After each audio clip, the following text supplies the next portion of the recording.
In a dark corner of the parking lot, a clash between bounty hunters and international criminals unfolded. Shadow, as a bounty hunter, was on a mission to capture enemies and complete tasks as requested by clients. But in just 2 attacks, Shadow was incapacitated. It wasn't because Shadow was weak, but because his opponent was too strong. The comparison of experience was inaccurate. For Sonryanga, killing Shadow wouldn't be difficult. But instead of a fistfight, Sonryanga was more interested in engaging Shadow in conversation. This unexpected encounter ensued. And for the first time, Shadow felt followed, approached, and reluctant to be with Sonryanga. This international criminal fugitive never hesitated to show his interest. It was unclear what made this man so interested in Shadow, but it was clear that Shadow felt his life was being disturbed. Not just one method, but various methods until Sonryanga created a prisoner transaction situation that benefited Shadow. On the other hand, Shadow and the president of his organization were asked to capture Sonryanga because he was a dangerous criminal. Shadow said nothing about this, and the transaction Sonryanga offered was a date together on Christmas Day. In order to save the captive, Shadow accepted the offer. They went on a date, intended to be romantic. But Shadow didn't care at all. He rejected all offers, acting cold, arrogant, and eager to get it over with. But Shadow knew Sonryanga's criminal status. He was concerned that the man was too relaxed in public. So they moved to a more secluded hotel and began their conversation there. Then, to conclude the forced romance, Sonryanga escorted Shadow to the subway station gate. And just before they parted, Sonryanga performed one last small act to prove her judgment. She suddenly hugged Shadow and said, "Why are you different? Usually I'm very sensitive to smells, but you don't smell at all." Quote, unfortunately, at the end of that almost romantic Christmas day, Saitoshi was arrested by his superior. This taboo worried his superior because the person by Shadow's side was a target they would have to execute in the future. The transaction began. Shadow found the prisoner's hiding place, as instructed by Sonryanga. He immediately rescued the female captive. At this point, Shadow still didn't know why Sonryanga approached him. What was clear was that his opponent hadn't hidden his intentions at all. Just before Shadow hung up the phone with Sonryanga, he didn't know that Sonryanga was already at the office of the client who had hired Shadow's services. He had killed everyone he encountered, including the boss who was Shadow's client. Shadow, who was on a rescue mission, only learned of this news after his boss called. But he remained focused on the rescue mission. However, rescue missions always come with risks. Everything was going smoothly until suddenly Shadow's car was overtaken by a motorcyclist who pulled out a gun and fired at the windshield. The car was still able to drive smoothly until the tires were shot out.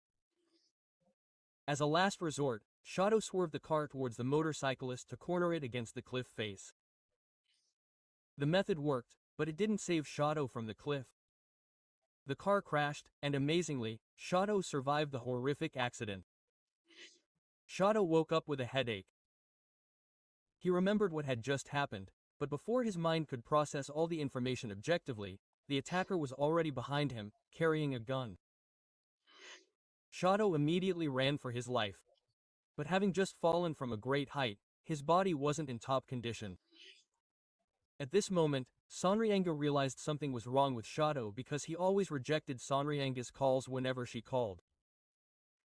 But this time Shadow let the phone continue ringing. Not because he intentionally let it ring, but because Shadow couldn't pick it up.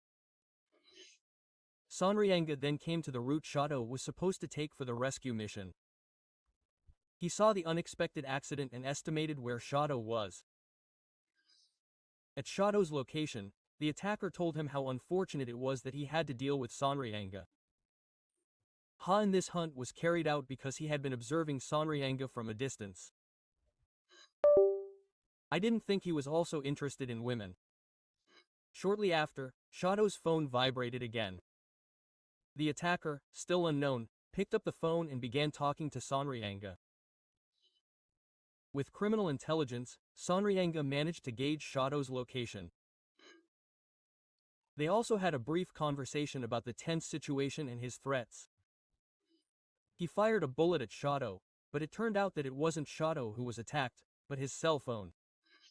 When Sonryanga arrived at the scene, she still had time to save Shadow and take him home.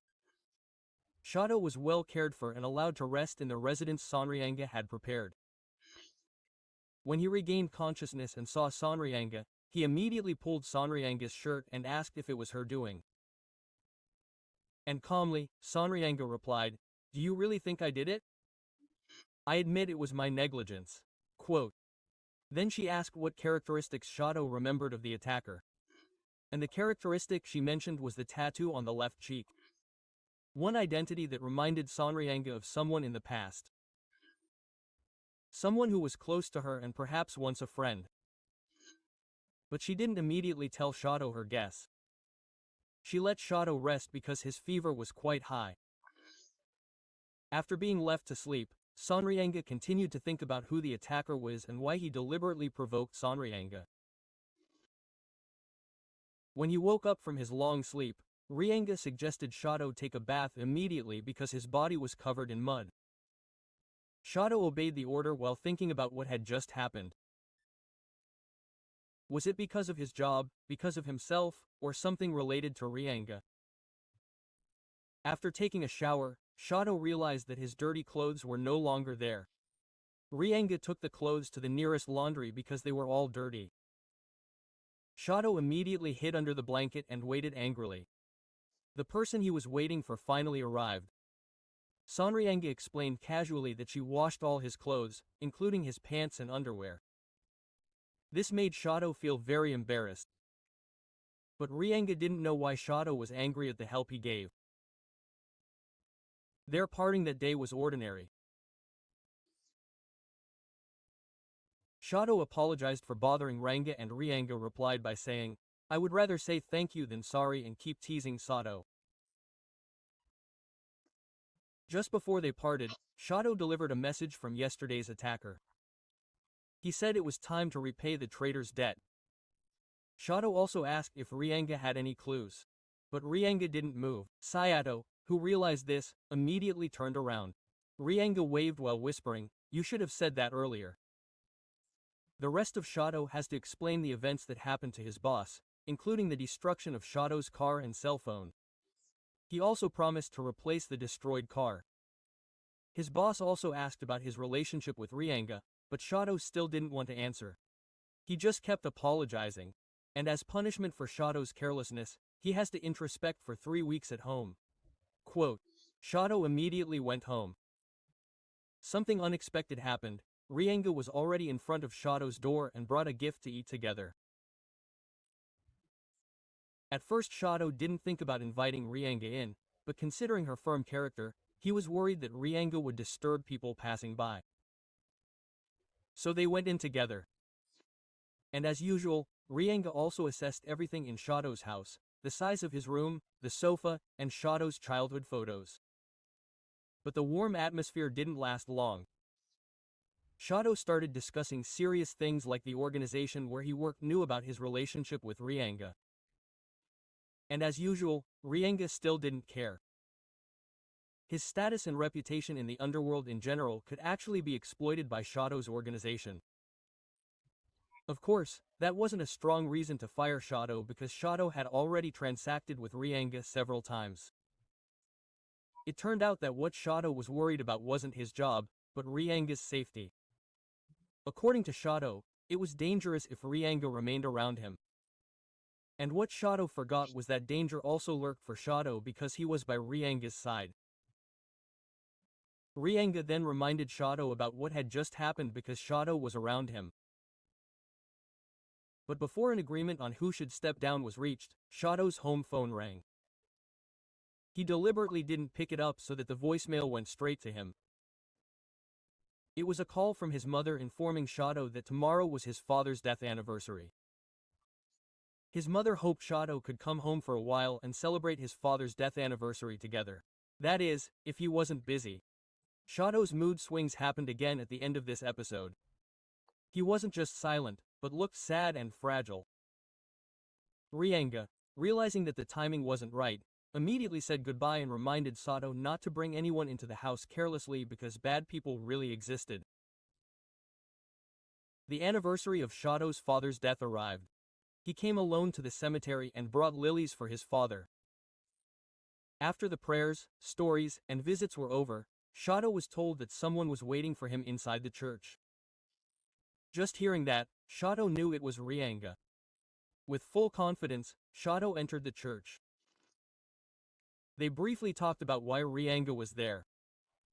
Was Rianga so relaxed, or did she have nothing to do? But Rianga said that Sato didn't appreciate it because she had taken the time to come visit. Shato didn't want Rianga lingering in the church or the cemetery, so he immediately asked Rianga to leave. Just before they opened the door, a commotion was heard. The experienced Rianga immediately took position and launched a counterattack.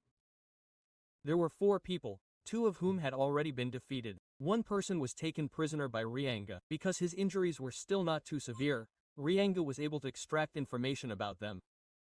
The problem was that they were just bait to lure Rianga away from Shato.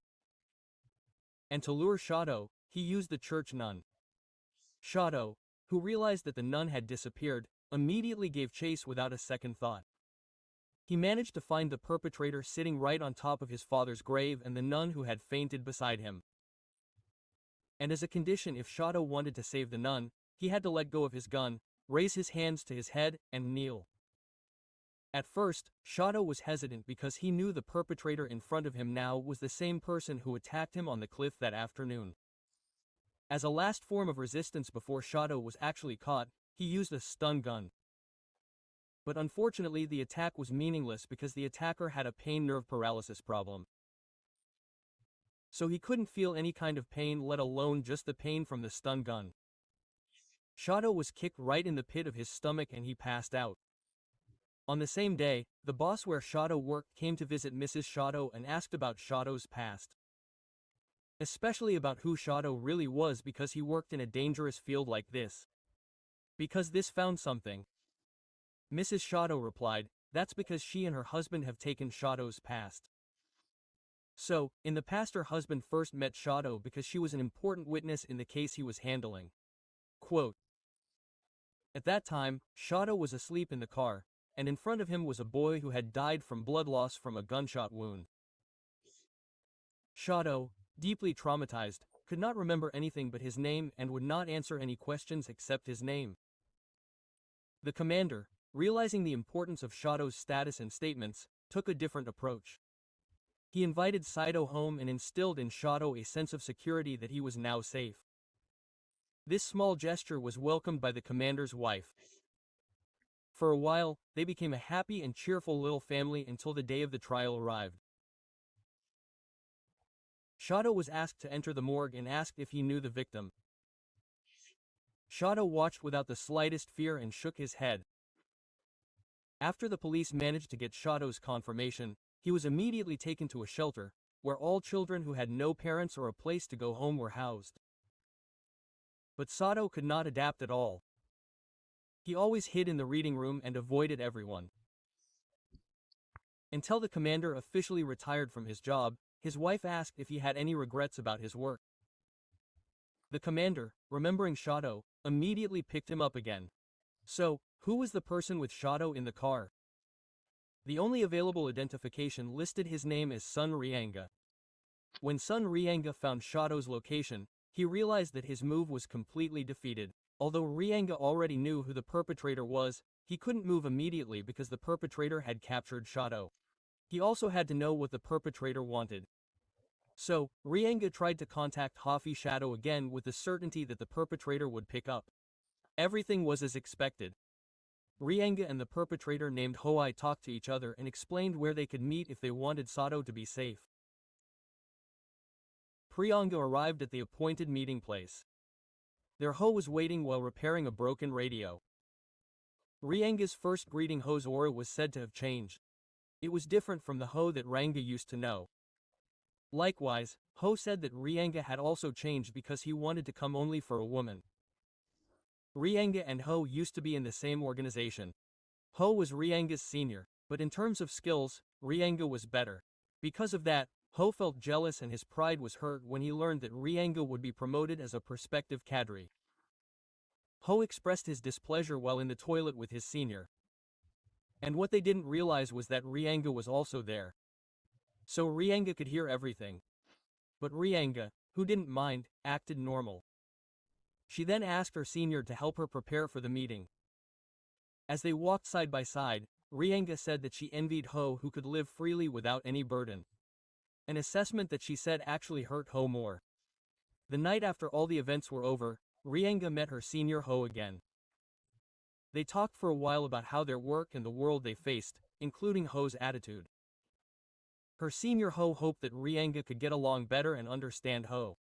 He also planned a meeting for Rianga and Ho so they could meet, eat together, and be friends. But unexpectedly, after expressing all his plans, he was shot dead by Rianga. Because of that, for Ho, Rianga was a traitor. And the reason Rianga committed the murder was because her senior asked Rianga to get along with Ho. Something that Rianga thought was impossible. Hearing Rianga's clarity and answer, Ho became even more annoyed. But shortly after Rianga finished explaining the reason for her senior Ho's death and asking where Shadow was, there was a huge explosion. The explosion made Rianga anxious. She was afraid that Shadow wouldn't have time to save himself. But Ho, who was in front of her, had already given a signal that the explosion wasn't the end. There was something that had to be resolved between Ho and Rianga. And so the fight went on, a fist fight ensued. They each did their best to take each other down. After all, they were trained and educated in the same organization. Even though their skills and abilities were different, Ho and Rianga were still above everyone else. Rianga managed to shoot Ho and Ho managed to land a kick strong enough to injure Rianga's body. But Ho was exhausted due to his body's nerves not being able to feel pain, so he couldn't gauge his remaining strength and endurance. Even Ho's final attack managed to seriously injure Rianga. To the point that Rianga admitted that Ho was extraordinary. Even in such a severely injured condition, he could still deliver a deadly attack. After the fight with Ho was over, she immediately looked for Shadow and saluted him for saving her life at the last moment. But seeing Shadow's injured condition and unable to walk, Rianga immediately carried him to the car. What Shadow didn't know was that Rianga was also injured at that time. Rianga and Shadow didn't leave immediately. She took the time to enjoy the moment of saying goodbye to her old friend. Rianga also advised Shadow to be more careful because she thought some places still felt strange. At the same time, Rianga's body was no longer able to withstand the injury. She was bleeding profusely. Shadow immediately contacted his colleague at the office and asked to find the nearest clinic that was not well known and lacked health facilities. The reason was simple. Shadow wanted to hide Rianga's identity from public facilities. His colleague agreed and said he would call the boss because the situation was getting out of control. The last step Shadow took to save Rianga was to force her to run away. Even though Shadow benefited from Rianga's presence, they were still working in different directions. Shadow didn't want the situation to get more complicated for Rianga, but of course, this idea wasn't immediately accepted. Shadow and Rianga continued to argue with each other until Rianga finally agreed. Shadow underwent a long introspection sentence that sometimes he dreamed of something strange to him. For someone who could not remember the past, parents, family, and could only remember his name, sleeping and dreaming of the past felt scary for Shadow. That day he woke up from a dream and received a phone call from Rianga. Rianga encouraged him for successfully passing the long sentence and gave support for his work spirit. After ensuring everything was fine, starting from Shadow's physical condition, his health, and his relationship with his superiors, including giving Rianga a chance, Rianga made Rianga relieved. After that she hung up.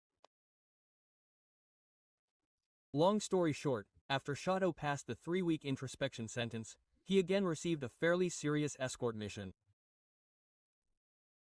This time Shadow and Jim were assigned to escort a VIP client on a cruise ship for 7 days. He was Fariand, a young billionaire who had been successful in business since the age of 20. And another identity that they only realized after the escort mission was underway was that the client was the boss's wife, who had been deliberately hidden all this time. The escort went smoothly without a hitch. Jim and Shadow monitored from a distance and ensured the client was in a safe place and there were no suspicious signs. Then suddenly Rianga was standing behind Shadow and greeted him without the slightest guilt or awkwardness. Shadow, surprised by Rianga's appearance, immediately dragged Rianga away from the crowd. Indirectly, Shadow showed his concern. But Shadow was still unaware.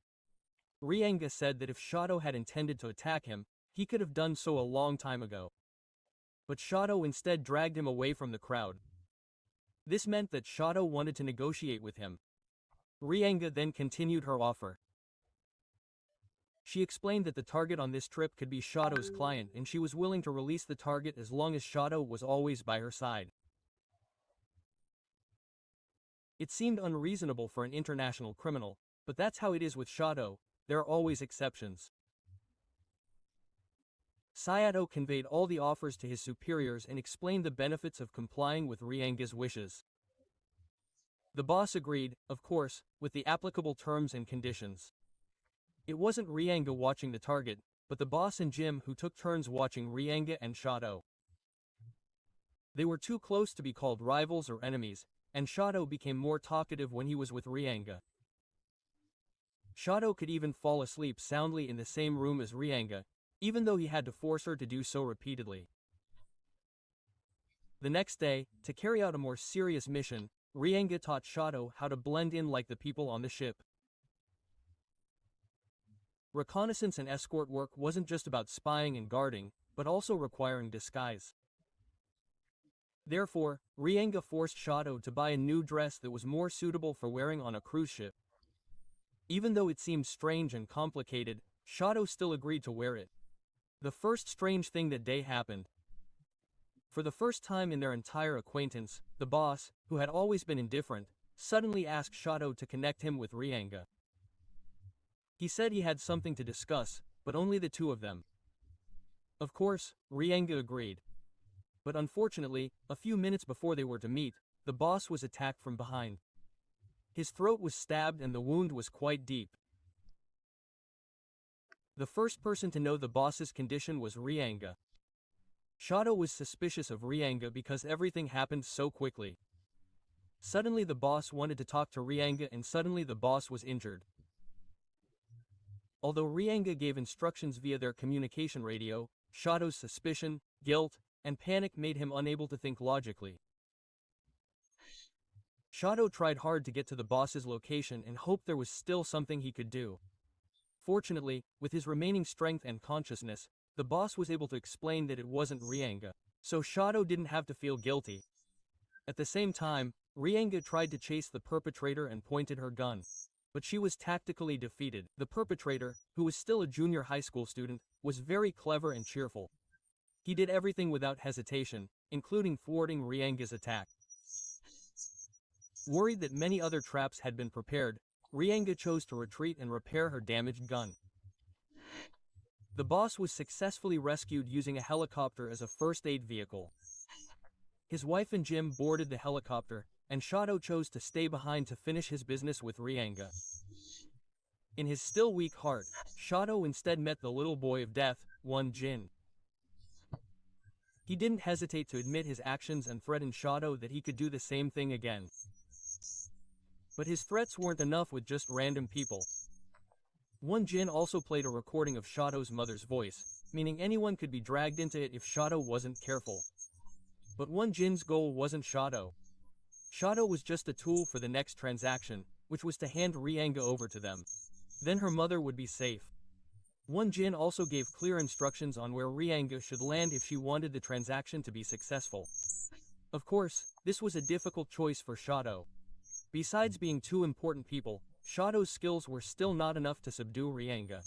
He was inferior in experience, strength, and agility, but he had no other choice because his mother was also in danger. After that difficult meeting, Shadow immediately went to Rianga. Without hesitation, he pointed the gun at Rianga, but his hands trembled as he spoke. Seeing that strange action, Rianga knew that Shadow had met the little death. But she tried to stay calm and continued to serve Shadow until she finally saw how Shadow almost gave up and wanted to commit suicide. Luckily, Rienga was able to immediately throw away the gun in Shadow's hand and render Sato unconscious. Meanwhile, when Jim returned to the harbor to pick up Shadow, he was suddenly shot for no apparent reason. Long story short, Rienga went to meet one Jin, leaving Shadow locked in a box labeled "Do Not Use."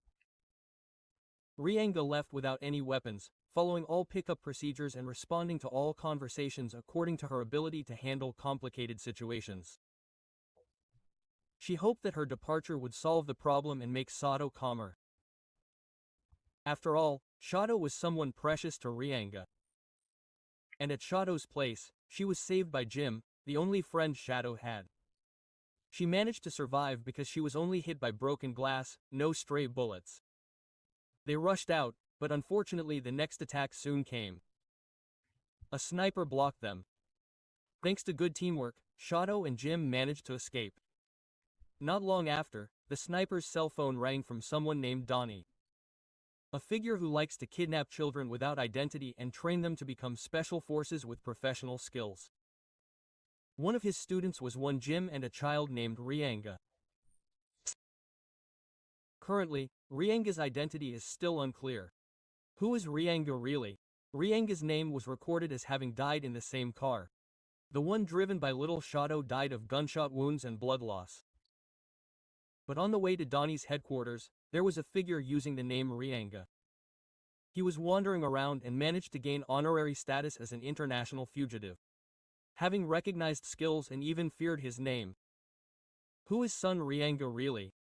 At Donnie's headquarters, Rienga began to be questioned about who he was and why he used the name Rienga. But Rienga didn't really answer. He instead made a commotion and tried to save himself.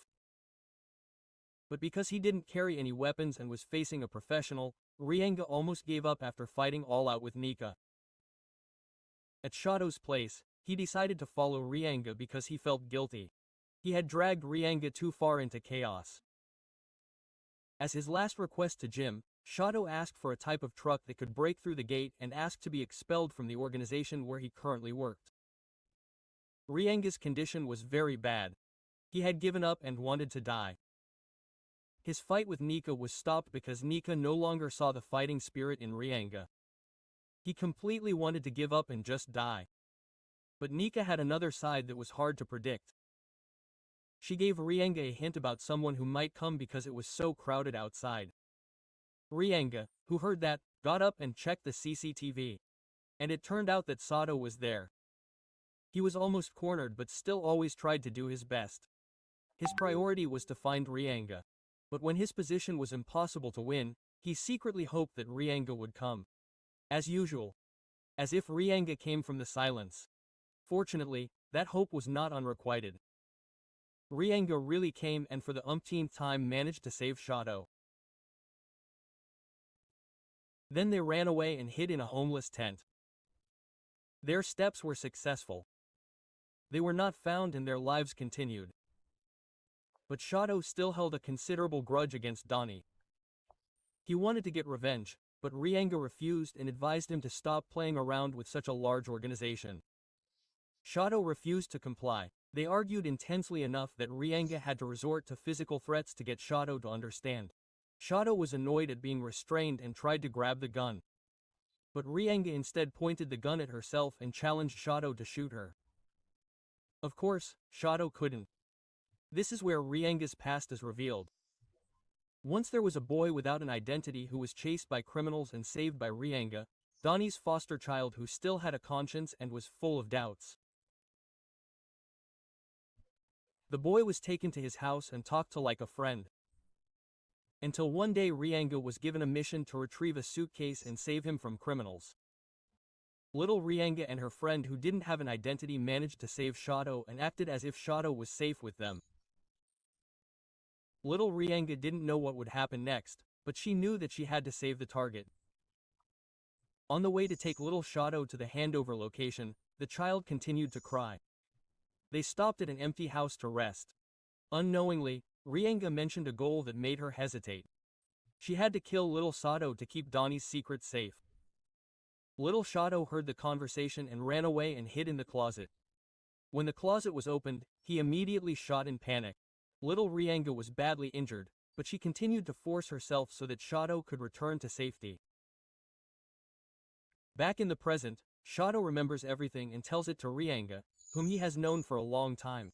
Despite having lost his childhood memories, Shadow feels the name Sonrianga means something to him. Therefore, even though he doesn't remember who Sun Rianga is, Shadow can't keep the fake Rianga out of his life.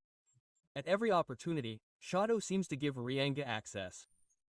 The fake Rianga, who had no identity from the start, feels grateful that the name Rianga wasn't completely forgotten.